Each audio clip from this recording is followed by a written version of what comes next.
Pangeran Trenggana setelah menduduki tampuk pemerintahan Demak Bintara lantas dikenal dengan gelar Sultan Trenggana. Dia memiliki beberapa orang putra-putri pula. Yang sulung bernama Pangeran Prawata, kelak terkenal dengan nama Sunan Prawata. Yang kedua seorang wanita sangat masyhur keberaniannya, mahir olah kanuragan, bernama Ratu Kalinyamat. Ratu Kalinyamat lantas dinikahkan dengan seorang pangeran pelarian dari Pasai bernama Raden Thoyib. Raden Thoyib adalah seorang putra Mukhayat Shah yang kelak mendirikan Kesultanan Aceh 1530 Masehi dan menjabat sebagai Sultan Aceh pertama. Karena perselisihan dengan ayahnya, Raden Thoyib meninggalkan Pasai menuju Campa. Di Campa dia mengabdi di Kerajaan Campa dan berkenalan dengan patih Kerajaan Campa, Jiwihan. Karena perselisihan dengan Raja Campa pula, Raden Thoyib meninggalkan Campa dan berlayar ke Jawa. Jiwihan ikut serta. Di Jawa, Raden Thoyib diterima mengabdi di Demak Bintara. Bahkan Raden Thoyib akhirnya dinikahkan dengan Ratu Kalinyamat. Raden Thoyib lantas mendapat nama baru Pangeran Hadiri. Kata Hadiri berasal dari bahasa Arab yang berarti datang. Pangeran Hadiri berarti seorang pangeran yang datang dari seberang. Setelah menikah dengan Ratu Kalinyamat, Pangeran Hadiri terkenal dengan nama Sunan Kalinyamat. Jiwihan lantas dikenal dengan nama Patih Sungging Bandar Duwung. Makamnya masih ada di daerah Mantingan, Jepara, Jawa Tengah. Satu lokasi dengan makam Sunan Kalinyamat dan Ratu Kalinyamat. Ratu Kalinyamat. Ratu Kalinyamat sebelum menikah dengan Pangeran Hadiri atau Sunan Kalinyamat dulu pernah ikut pula dalam armada Demak yang menyerang Malaka pada tahun 1513 Masehi. Walau seorang wanita, Ratu Kalinyamat tidak bisa dianggap remeh. Konon Ratu Kalinyamat adalah inkarnasi dari Ratu Sima, ratu wanita penguasa kerajaan Kalingga pada rentang waktu 400 Masehi yang memang dulu berkedudukan di Jepara. Putra ketiga Sultan Trenggana adalah seorang putri yang kelak dinikahkan dengan Mas Karebet atau Jaka Tingkir. Fathahilah. Pada masa Sultan Trenggana ini pula, sebelum kedatangan Raden Thoyib, seorang bangsawan dari Pasai ikut mengabdi ke Demak. Dia adalah Fathahilah. Karena dulu saat penyerangan Malaka, Fathahilah turut serta membantu Laskar Jawa, bahkan terkenal dengan keberaniannya. Maka Sultan Trenggana mengangkat Fathahilah sebagai Senopati Agung Demak Bintara. Sebuah jabatan yang tidak main-main. Fathahilah menggantikan kedudukan Sunan Kudus. Bahkan sesungguhnya Sunan Kudus pula lah yang melobi dan menyokong pengangkatan Fathahilah sebagai pengganti dirinya. Sebaliknya, karena sokongan Fathahilah pula, Raden Thoyib berhasil mendapat kepercayaan dari Sultan Trenggana dan akhirnya menjadi menantu Sultan. Bahkan Fathahilah pun menjadi adik ipar Sultan Trenggana. Fathahilah dinikahkan dengan adik perempuan Sultan Trenggana. Dari Kesultanan Cirebon, Sultan Cirebon Sunan Gunung Jati memberikan kabar kepada Sultan Demak dan Dewan Wali Sangha bahwasanya Raja Pajajaran Ratu Samian 1521 sampai 1535 telah mengizinkan armada Portugis di Malaka untuk mempergunakan pelabuhan Sunda Kelapa sebagai pangkalan bangsa Eropa tersebut. Kesultanan Cirebon kalang kabut, musuh Islam telah mendapat angin segar untuk bercokol di Jawa. Ratu Samian dari Pajajaran sengaja mengundang armada Portugis ke Sunda Kelapa karena kedudukan Pajajaran terus-terusan digoyang oleh Kesultanan Cirebon dan Kadipaten Banten. Dengan bantuan armada Portugis, setidaknya pelabuhan Sunda Kelapa sebagai jalur utama perekonomian Pajajaran bisa aman dari gangguan laskar-laskar Islam. Pajajaran dan Portugis telah bersekutu. Portugis menerima permintaan Raja Pajajaran tersebut karena memang Portugis pun juga merasa terus-terusan diganggu oleh armada-armada Islam dalam aktivitas perdagangannya. Kabar dari Kesultanan Cirebon membuat Dewan Wali Sangha ikut cemas, serta merta Sultan Demak atas persetujuan Dewan Wali memerintahkan Senopati Agung Fathahillah merebut Sunda Kelapa dari Pajajaran. Pasukan Demak dibantu pasukan Kesultanan Cirebon dan pasukan dari Kadipaten Banten menyerbu Sunda Kelapa. Peperangan dengan prajurit Pajajaran tak dapat dielakkan. Pertempuran yang dahsyat itu memakan banyak korban jiwa di kedua belah pihak. Pajajaran dikeroyok 3 kekuatan gabungan dari Demak, Cirebon, dan Banten. Armada Portugis belum tiba di Jawa, sehingga Pajajaran terpaksa menghadapi pasukan Islam ini sendirian. Pajajaran memang tangguh. Beberapa kali pasukan gabungan ini terpukul mundur. Namun pada akhirnya Sunda Kelapa berhasil dikuasai oleh pasukan gabungan pada tahun 1527 Masehi. Kedatangan armada Portugis terlambat. Sunda Kelapa telah jatuh ke tangan orang-orang Islam. Armada Portugis yang tidak tahu menahu situasi tersebut harus terpukul mundur kembali ke Malaka. Kemenangan ini membuat orang-orang Islam bersukacita. Sunda Kelapa lantas diakui sebagai wilayah Demak Bintara. Atas perintah Sultan Trenggana, nama Sunda Kelapa diganti dengan Jayakarta.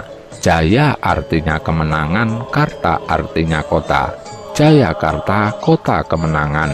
Lama-lama nama Jayakarta berubah menjadi Jakarta hingga sekarang. Fathahillah dikukuhkan sebagai Adipati Jayakarta. Melihat kegagahan Fathahillah, Sunan Gunung Jati meminta izin kepada Sultan Demak untuk meminjam tenaga Fathahillah guna menundukkan Pajajaran.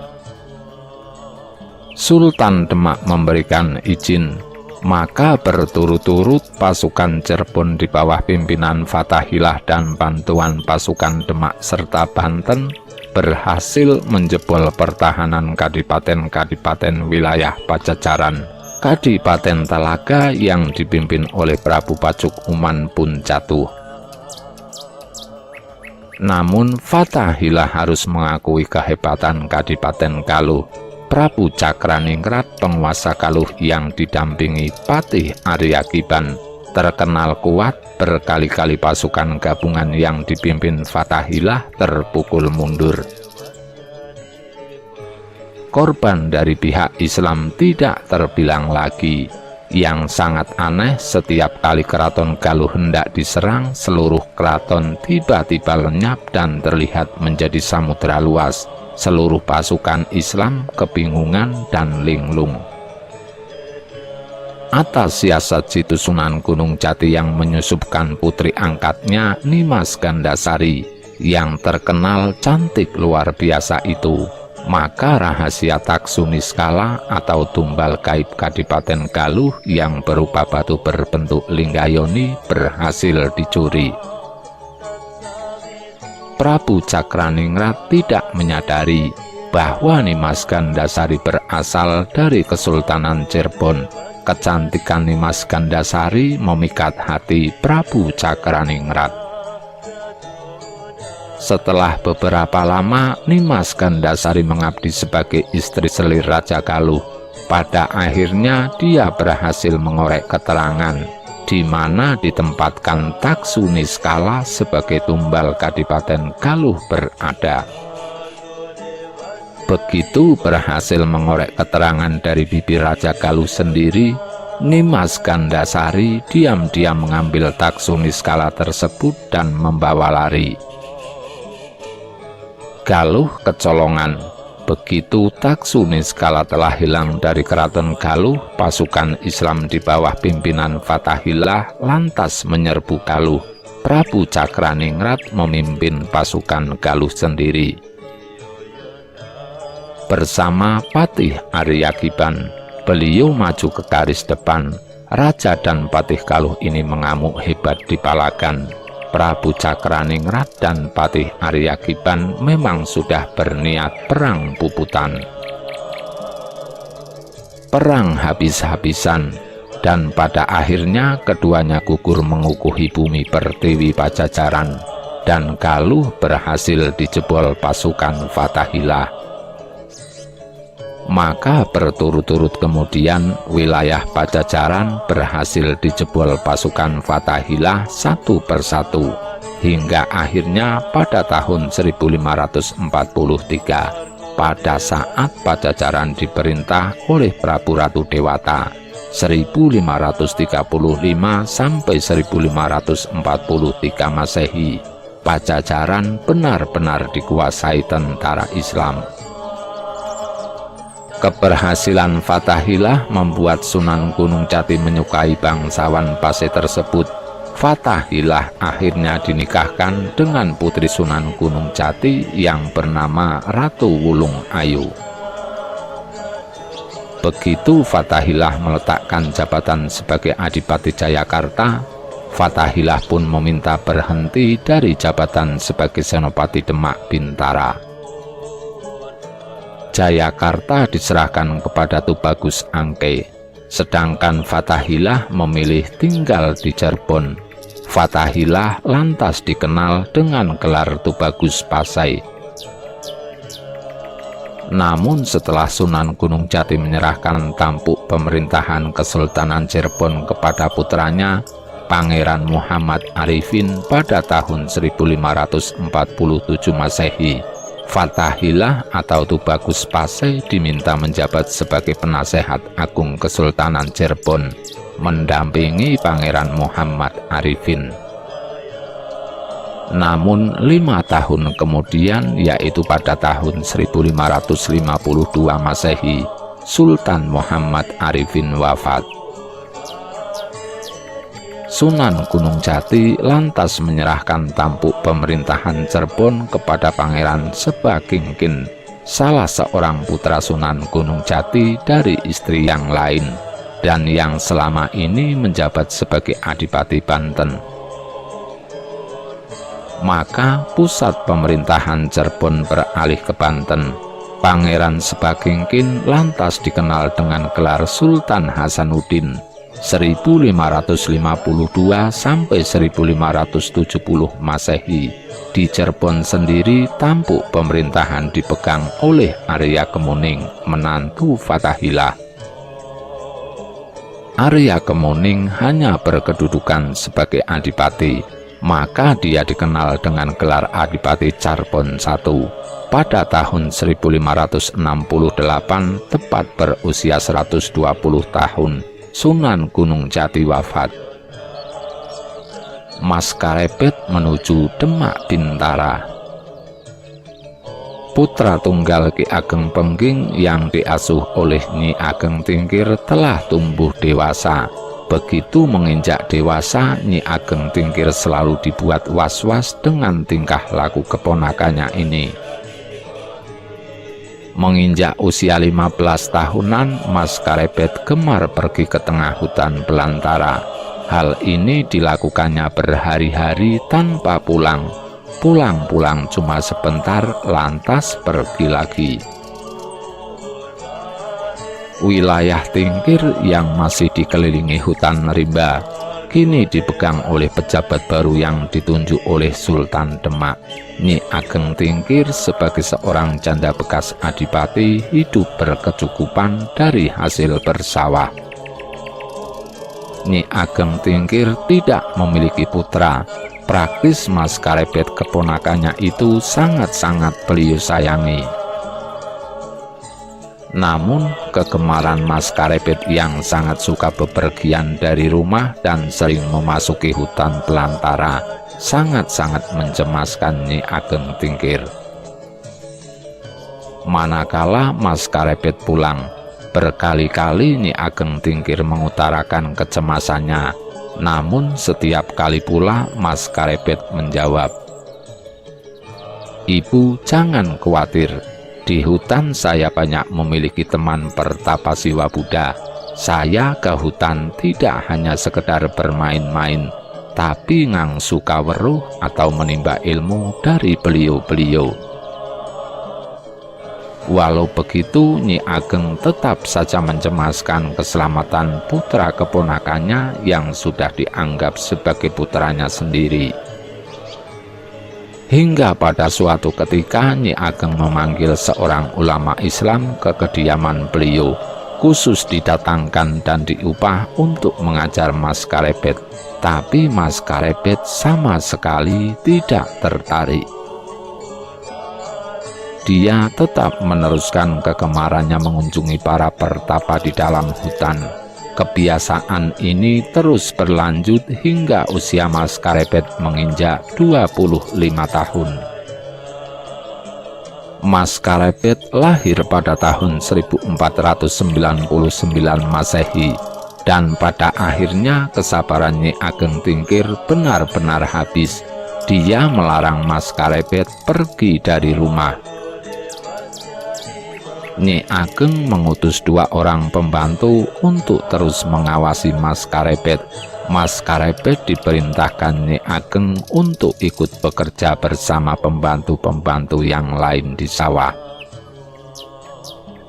Mas Karebet mengalah. Setiap hari kini Mas Karebet bekerja di sawah bersama pembantu-pembantu yang lain. Pada suatu ketika, manakala Mas Karebet tengah melepas lelah di sebuah gubuk di areal pesawahan, tanpa sengaja Mas Karebet melihat seseorang berpakaian hitam-hitam dengan membawa tongkat tengah berjalan di tengah pematang pesawahan. Orang itu kelihatan sudah sangat sepuh, namun masih terlihat tegap saat melangkah. Dia sendirian berjalan perlahan di tengah sengatan terik matahari. Pematang yang membujur membelah areal pesawahan dan pada ujungnya akan melewati gubuk di mana Mas Karebet melepas lelah itu dititinya perlahan. Mata Mas Karebet tak lepas-lepas memperhatikan orang tersebut. Mas Karebet pun tengah sendirian. Para pembantu yang lain masih tampak sibuk bekerja, dan anehnya mereka semua seolah tidak melihat adanya orang tua berpakaian hitam-hitam yang tengah berjalan di pematang sawah ini. Dan begitu sosok tua ini sedemikian dekatnya dengan Mas Karebet, mendadak dia menghentikan langkahnya. Dia menatap Mas Karebet sambil tersenyum. Wajahnya luar biasa cerah. Mas Karebet tertegun. "Ngger, aneng kene titi pakaryanira, ananging sejatine pakaryanira aning kraton Demak. Wis ngger pamito marang ibunira, mangkata suwita marang Kangjeng Sultan Demak. Weruha ngger sira iku bebakale ratu tanah Jawa. Anakku, di sini bukanlah tempatmu bekerja, akan tetapi sesungguhnya pekerjaanmu ada di keraton Demak. Sudahlah anakku, mohon izinlah kepada ibumu. Berangkatlah mengabdi kepada Kangjeng Sultan Demak. Ketahuilah anakku, kamu adalah calon raja tanah Jawa." Mas Karebet tersentak. namun dia tidak bisa berkata apa-apa, dan orang tua itu segera berlalu. Mata Mas Karepet tak lekang-lekang mengikuti kepergian sosok misterius tersebut. Otaknya berputar, mencerna kata-kata yang barusan didengarnya. Dan hanya sekejap Mas Karepet melepaskan pandangan matanya pada sosok misterius tersebut. Dia sejenak menunduk, mengingat kata-kata orang tua tadi. Sedetik kemudian dia menoleh mencoba kembali mengamati sosok aneh yang baru saja berlalu.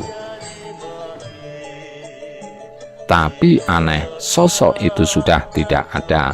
Padahal pematang sawah itu masih panjang jaraknya dari jalan desa. Mas Karepet tercengang. Sontak dia bangkit mencari-cari kemana orang tadi berjalan. Tidak ada. Orang berpakaian hitam-hitam itu benar-benar raib, hilang begitu saja. Mas Karepet kelimpungan, masih terngiang kata-kata orang misterius barusan.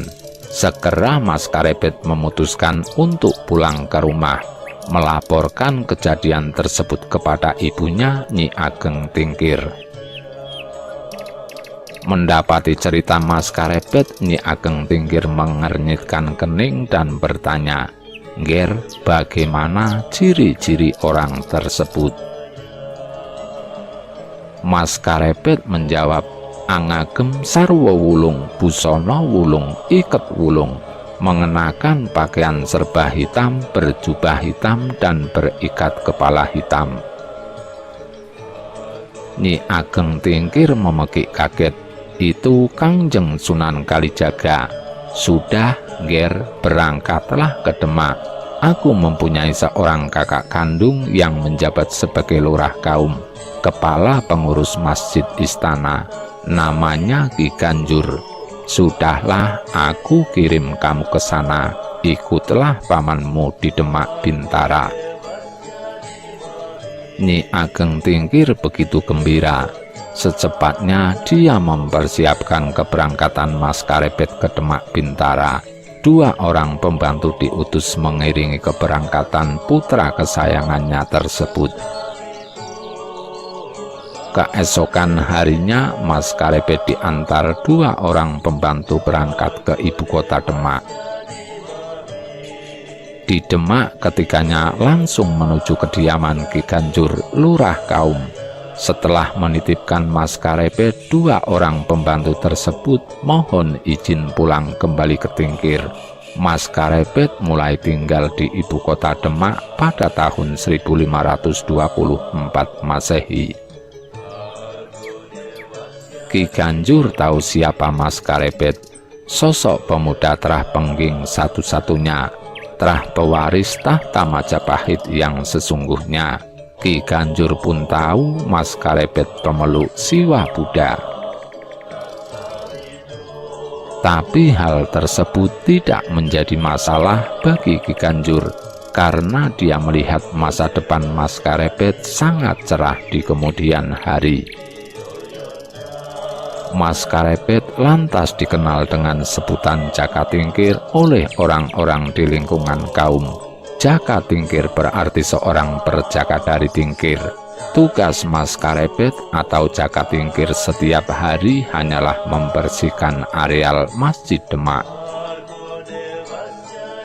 Jaka Tingkir melakukan tugas tersebut dengan sepenuh hati, walau dia tidak ikut menggunakan tempat ibadah itu bagi dirinya.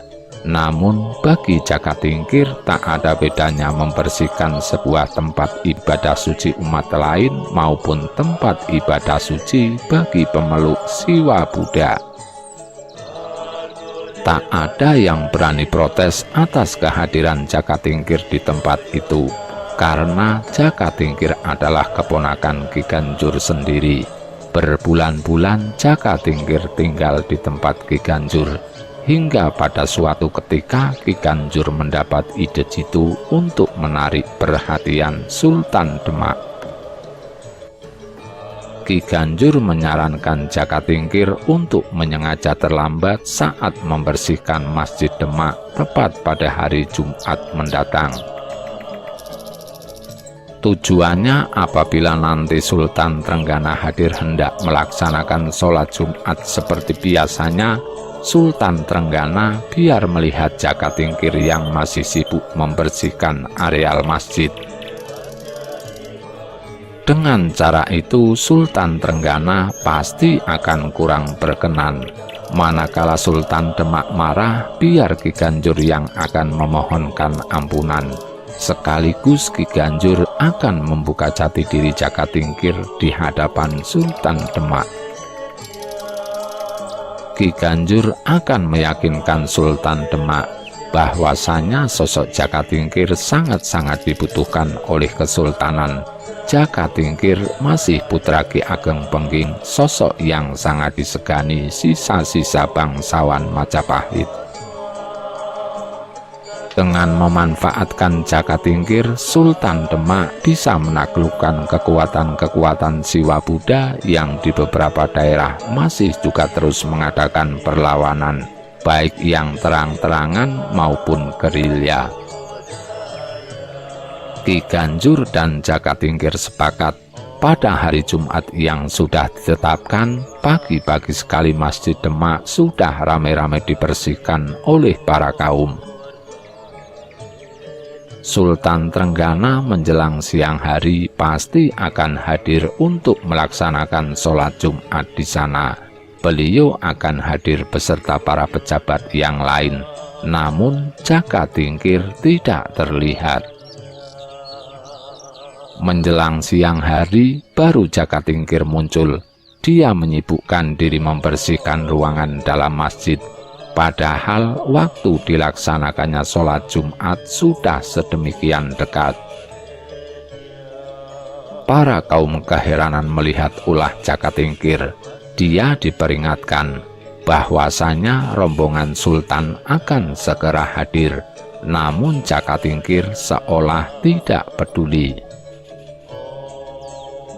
Dan benar sesaat kemudian di halaman masjid terlihat ramai. Rombongan Sultan Trenggana beserta para pejabat Demak telah hadir. Para kaum kalang kabut, mereka cepat berlarian keluar menyambut kedatangan rombongan Sultan. Begitu Sultan Trenggana hendak memasuki ruang dalam masjid, dia melihat di dalam masih ada seorang pemuda yang tengah sibuk membenahi ruangan. Sultan Demak keheranan.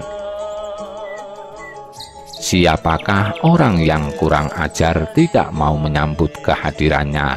Kehadiran seorang Sultan Demak Bintara. Para kaum geger. Sultan Trenggana segera memerintahkan prajurit Demak memanggil Jaka Tingkir. Jaka Tingkir pura-pura kaget dan segera berlari menghampiri Sultan Demak. Begitu beberapa prajurit dengan kasar menghardik dia. Jaka Tingkir menghaturkan sembah seraya memohon ampunan dengan posisi bersila dan kedua tangan tercakup di depan wajah. Sesaat Sultan Trenggana mengamati sosok pemuda yang bersila di depannya. Tampan dan gagah, bukan keturunan rakyat biasa. Sultan Trenggana lekat-lekat mengamati sosok pemuda itu. Lantas dia bertanya, "Kamu siapa? Tidak tahukah sopan santun seorang kaula apabila gustinya datang?" Jaka Tingkir menjawab, "Kasinggihan dawuh Kangjeng, saya Jaka Tingkir putra keponakan Ki Ganjur, mohon ampun atas ketidaksopanan hamba."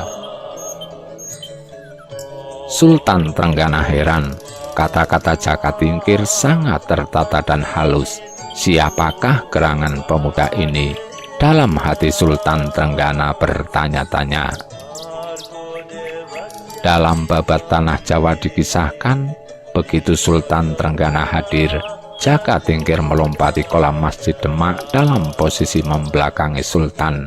Hal ini membuat Sultan kaget sekaligus tersinggung. Melompati kolam masjid sambil membelakangi Sultan sesungguhnya melambangkan bahwa Jakatingkir telah melompati tata aturan tempat suci seorang sultan. Mendadak seorang tergopoh-gopoh menghampiri Sultan Demak sambil menyembah dan bersila di samping Jakatingkir. Dia adalah Ki Ganjur. Kasinggihan dawuh Kangjeng, ini adalah putra keponakan saya yang baru datang dari desa. Mohon ampun atas kelancangannya. Tolong dimaklumi karena dia masih bodoh dan belum memahami tata krama keraton. Karena waktu sholat Jumat sudah harus dimulai, Sultan Trenggana pun lantas berkata, "Sausai sholat Jumat, kamu harus menghadap ke istana." Ki Ganjur dan Jakatingkir menunduk. Umpan mereka telah dimakan, dan rombongan Sultan Demak pun memasuki Masjid Agung untuk menunaikan sholat Jumat.